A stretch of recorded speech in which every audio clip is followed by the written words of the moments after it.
Hello everyone, my name is Mike and this is Matrix to Paradise. This channel I created to document my journey from the Matrix, which is a truck driving job, to adventures overseas where I'm going to retire and enjoy the rest of my life. The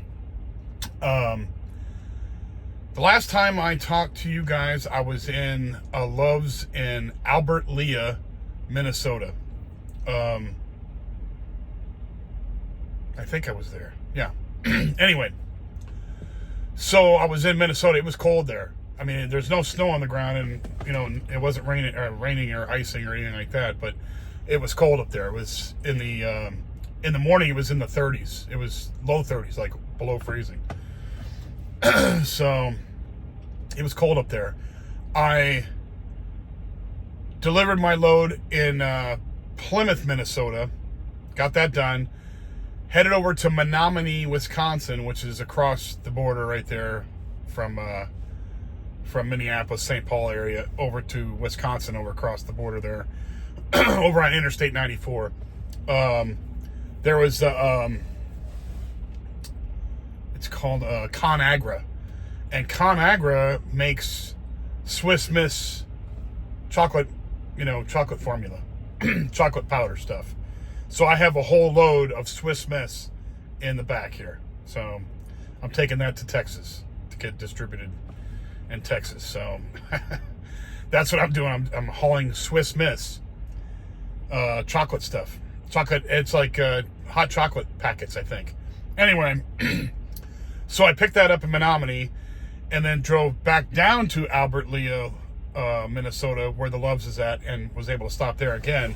And the only reason I didn't go further was because my whole clock got taken up by unloading and in Minneapolis, right there in Minneapolis, and then going over to Menominee, Wisconsin, and taking time to get that load.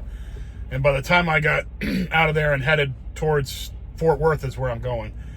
By the time I got out of there and headed south, I only had enough time to get back to Albert Lea. The Loves there. So I stopped there, and I was hanging out, and it had just gotten dark out, and I was hanging out, and well, actually, no, it was dark for about an hour when I was there, or when I initially was there, and I was just hanging out before I go to bed, and I hadn't pulled the curtains in here yet, so I was just watching people out there, and I was parked right across from the fuel pumps, and directly across, darn near. It was off to the side a little bit, but the cat scales, the scales were right there. So everybody was coming towards me when they were going out of there. They were, coming through this cat scale or coming through the fuel lanes and coming towards me and then turning and going, away from me, out, to the road again. So anyway, I was sitting there last night. And I made a short video of it. My last short video is of this. Some guy, I don't know, I think he fell asleep is what happened. He went through the scale, he stopped, and then I look up and I see the truck coming towards us, right? Coming towards me. But it wasn't coming exactly towards me. It was coming towards the truck right next to me. So I'm watching, and he's slowly rolling towards me. I'm waiting for him to turn, because there was the lane to go out was right there, like I say, right there in front of me, over towards the passenger side, going that way. And I was waiting for him to turn. I was like, whoa, what is he doing? He's taking his sweet time. He didn't, it wasn't like he had to go and use all the can't speak today, I'm tired. It wasn't like he had to use every single inch of room in front here. And I just couldn't believe it, but he rolled right into the truck right next to me. I was like, he must have fell asleep at the wheel and just let it roll forward. Now, I know it wasn't his brakes because, he would have turned at least. He wasn't going so fast that he couldn't have turned and tried to, bleed off the momentum, going back out towards the road. He could have made another turn and got out of there, right? But he didn't. He just kept rolling forward and cracked into the truck right in front, right next to me. So I couldn't capture the actual rolling into it video. I wish I could have. I wish I would have had that, but I just filmed the aftermath, and there wasn't a whole lot of damage done, but it was just, I couldn't believe it. I couldn't believe the guy rolled right into that truck. And the guy that was in the truck next to me, he was, unusually nice. Usually when that kind of crap happens, people are assholes. They get all pissed off and start calling people names and stuff. Well, I understand it. It might mess, your day up, and you have to go through a bunch of crap. Whatever, but it's no need to be a jerk. But he wasn't, so I was like mildly shocked at that. But anyway, I guess they exchanged numbers and took pictures and insurance information or all that stuff, and he eventually backed off, and it wasn't much damage. I mean, it was cosmetic damage. It wasn't any he was only going about 3 or 4 miles per hour at best when he hit the truck, so it wasn't like, and I couldn't see any visible damage. All I could see on the guy's truck that had rolled into the other truck, all I could see was like one of those plastic panels on the bottom was gone on the truck that did it. But, who knows. But anyway, so that was the excitement for last night. I stayed in Albert Lea last night, and then I drove all the way from Albert Lea, Minnesota, which is sort of close to the Minnesota-Iowa border, and drove all the way down here to Oklahoma today. So I'm back in Tonkawa, Oklahoma, at the Loves here. I don't know why, but it seems like this is like a halfway point in a lot of... I always end up here for some reason. There's other Loves on this road. It just so happens my time happens to run out here, and this is where I'm supposed to be, I guess. I don't know. It's up to God. Who knows? I just end up here a lot. In fact, I think in the past 2 or 3 months here, I've probably done 5 or 6 videos from here. And it just so happens that, it rolls over onto days that I'm doing a video. So, anyhow.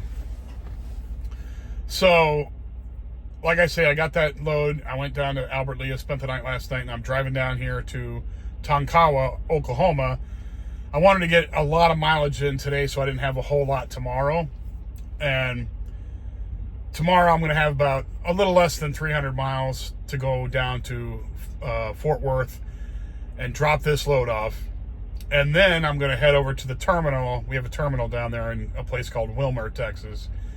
We have a company terminal there. And I'm going to go stay overnight there because the next morning, very close to there in a place called Ennis, Texas, I have a load that's going from there to Utah. So, like I said, my asset manager is hooking me up, and I'm digging her and loving on her. Just, I'm going to get her a Christmas card. I really am. And send her a gift card. I think it's cool. Anyway, she just hooks, she takes care of me, and it's just, you don't get that in trucking, ever. You always get somebody who's a jerk. It never ends. It's always like, I'm just so flabbergasted that I got somebody that's a decent person that, is really, enjoys their job and treats you good. I'm just astounded that happened. So I'm going to make sure I let her know that, there's at least me who appreciates it. So, and that's another thing. I was up in Menominee, and I had to wait because they wouldn't release the load until 1 o'clock in the afternoon. And I got up there by the time I was done unloading. I had a 6 o'clock in the morning appointment in Minneapolis, and it's not that far. It's like an hour drive over to Menominee from there. So they quickly unloaded me. So I was done by like 7.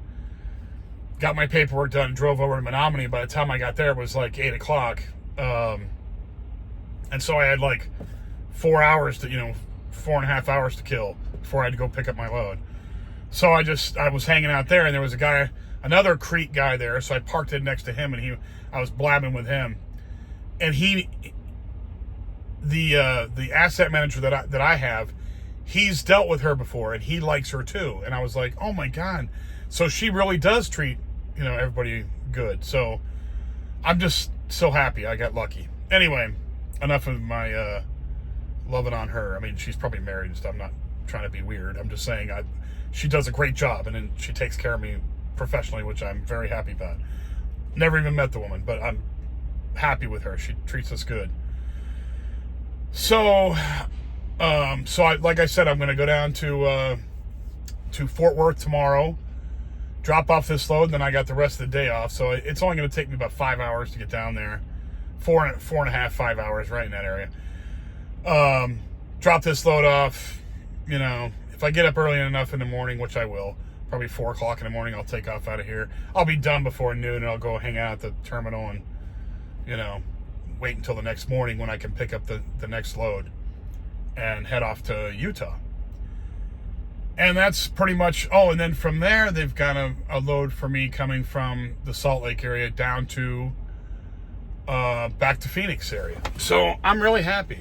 I'm really, really, really happy. Everything's going great, and I'm getting excellent mileage, and that all helps my paychecks every week. It's helping my paychecks. Now, last week I tried to get that one load in that was going to New Braunfels, Texas, but they wouldn't give it to me on this paycheck.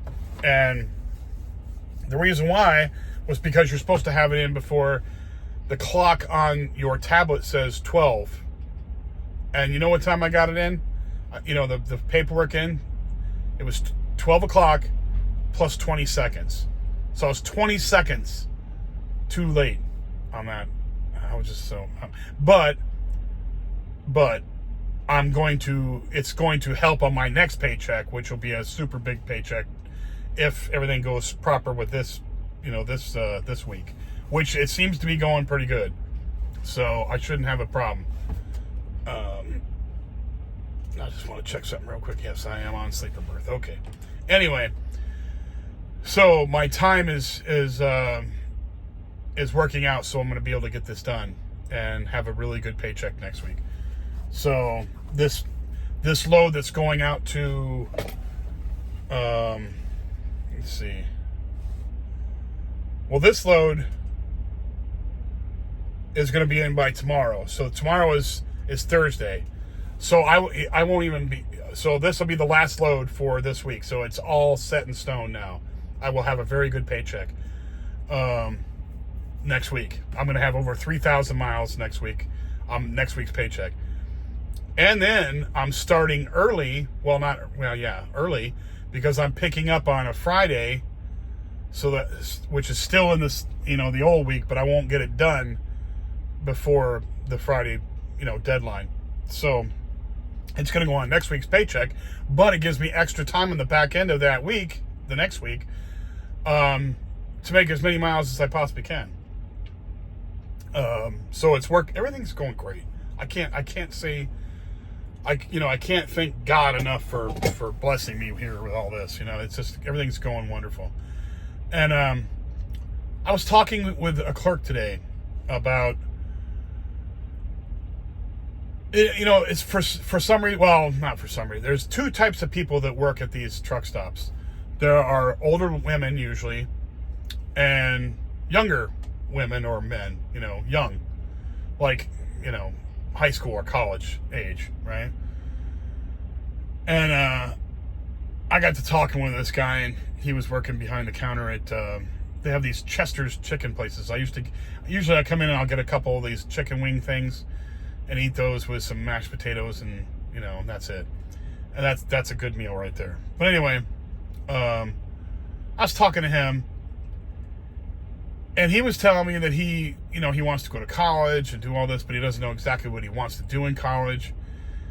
And I was kind of like, I was like, well, is that what you really want to do? You really want to go to college and all that? And what, do you have a plan? Do you have a plan to make money from whatever degree you get in college? And he's like, well, I really haven't thought about it. And I said, you better, man, because unless you're independently wealthy, or your parents are wealthy and are willing to pay for it all and not charge you for it, you're going to be in debt a lot by the time you're done with that. So if you can't use that investment to make money later on, you won't be able to pay off your student loan debt. And he was like, yeah, he was kind of him-hawing that. He was like, yeah, I know, but he goes, I don't know what else to do. I said, well, what makes you happy? Try and figure out what makes you happy. What would you be happy doing? If you could figure out something that would make you happy and you could make money at it, that would take care of every problem you ever had, because you'd be happy doing what you're doing. And he said, yeah, I just got to figure that out. And I said, you're just like me. When I was your age, I didn't know what the hell I wanted to do. I knew I wanted to travel and do all that, but I couldn't see a future doing that with, making money, unless you were some kind of archaeologist or something. And, I just couldn't see it back then. You're talking, mid 80s, late 80s. And there's nothing that I could figure out back then that I could turn that passion of traveling and stuff into a job. I just couldn't, unless you want to become an airline pilot or something. I hate flying, so that wasn't an option. And I, was not going to become a truck driver back then. I was like, truck driver? No, God, no. Because I had uncles who had been truck drivers in the 70s and 60s and stuff, and they were like, no, don't do that. But now it's a different story, so it's, it's totally different. But I didn't know either. So I told him that, and I said, the whole thing is, unless, it depends on what you want out of life, and I hate that these kids get into college because everybody else is going to college, and they get into this debt with this getting a degree that might not help them make money in the future.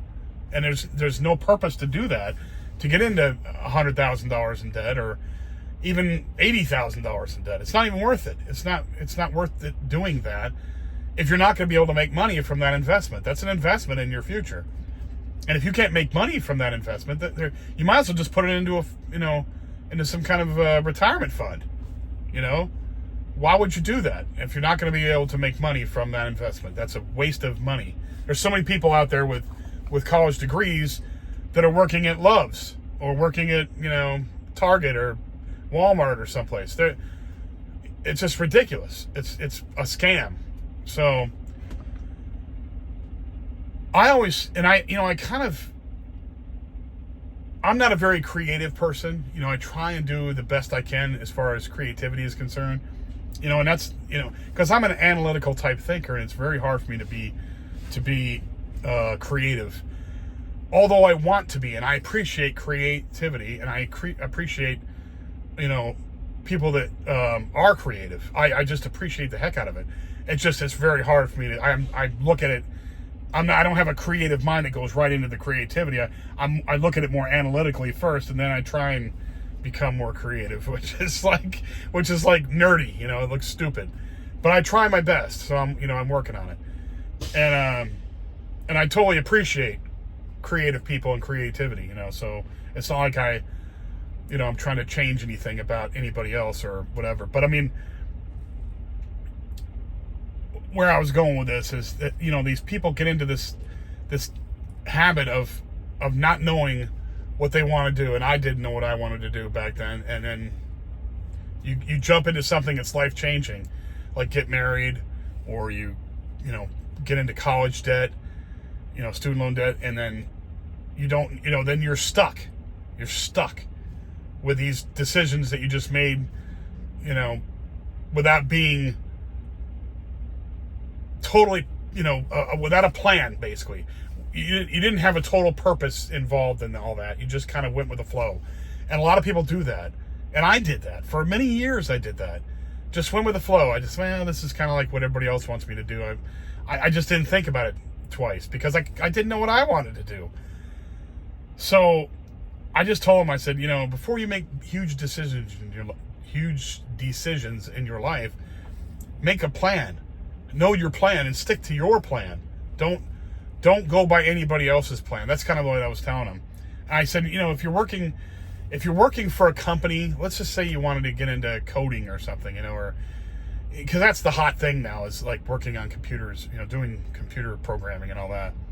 And I said, well, that's great and all, but if you're going to do that, learn how to program and become your own programmer. Don't rely on some company to hire you, because they're scamming people. Like, I was reading a story about Google.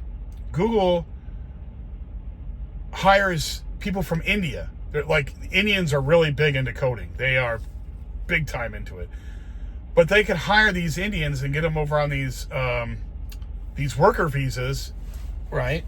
And they bring them in and replace people that are Americans for a lot less. And this one Indian guy was talking about, he lives in an apartment he lives in an apartment in San Francisco. I don't know if it's exactly in San Francisco City, but in the San Francisco area, with about 10 other guys. So they're able to afford it. They make a ton of money, but they don't make a ton of money on American standards. They make a ton of money for their standards. So what they do is they send it back to India. Just like Mexican workers come up and then they send their money back home, and it goes a lot further, which I can't blame them. But those people are taking away jobs that should be for Americans. People that go to college, these kids that are going to college and getting, computer science degrees. They're taking their jobs from them. They're not hiring them. And they're getting foreign workers to, for a lot less. And that's BS. That's terrible. So, when you're relying on somebody else to give you your livelihood, it's a bad deal. It really is. You're going to have to rely on some people, but somebody who has a vested interest in not, employing you, but employing somebody for cheaper is going to do that. And it's not cool. So you got to watch out for that stuff too. But, yeah, I had an interesting conversation with this guy. It was, I felt like, man, this kid is like me, 40 years ago, pretty much. It's like I didn't know what the hell I was going to do. I had no I just didn't have anybody to tell me, slap me around and say, you need to make a plan. You need to have a plan for your life. You need to figure it out, what's going to make you happy.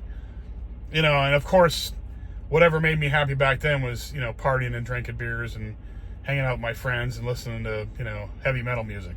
But, you got to mature. Before you make huge decisions, you have to mature and figure out what you really want to do. I wouldn't willy-nilly just jump into anything big, like college loan debt. Now, if you were somebody who knew you wanted to be a doctor or a lawyer from knee high when you were 6 years old, okay, that's fine. Then you know what you want to do. You go and you pursue that. You go to college and all that, and then you become what you want to become.